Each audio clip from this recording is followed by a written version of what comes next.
Ako by ste do slovenčiny preložili české slová hrabie a hrabienka? Keby boli hrable, tak to by som vedel. Ale hrabienka... hrabienka. Hrabienka... To musí byť dáma nejaká. Dáma s fúzami. To sa dovoluje toho. Hrabienka, to je taký chyták, ktorá ja som rozmýšľal nad tým. Prišli ste na to. Hrabienka s fúzami, a je to ono. Ako by ste do slovenčiny preložili české slova hrabie a hrabienka? No, to sú sa... Vám poradím, kto bol Monte Cristo? Monte Cristo.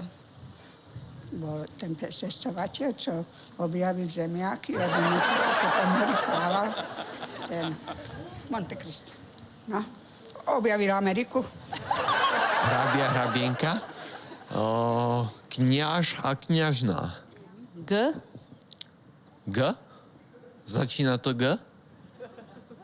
Boha jeho, čo môže byť jaký šlachtic na G? Gagarín.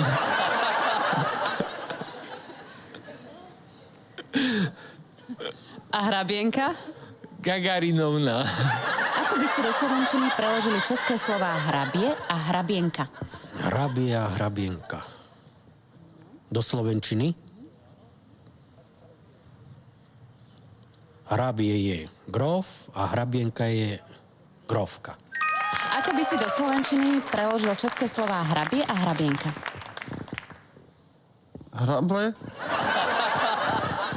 a rybička. To je hrabienka? No, môže byť. Ako by ste do slovenčiny preložili české slova hrabie a hrabienka? Po slovenským rýchlo, keď sa mám preniesť, to je grof a jeho pani. Že grof a? No, grofka potom. Ako by ste do slovenčiny preložili české slová hrabie a hrabienka? Ja, hrabienka, to je tá šeška modelka. Hrabienka. Poznáte ho? Ja ho poznám, tá hrabienka. To volajú, on je nejaký film o tej hrabienke. Ona išla, hrabala, seno hrabala a po povale chodila, tam hrabala seno, potom ako ti potka na ňu skočil, na tú hrabienku, skočil do nej, pohryzel ho a na tú onu ho pohryzel, potom sa zalúbala, že je pohryznutá.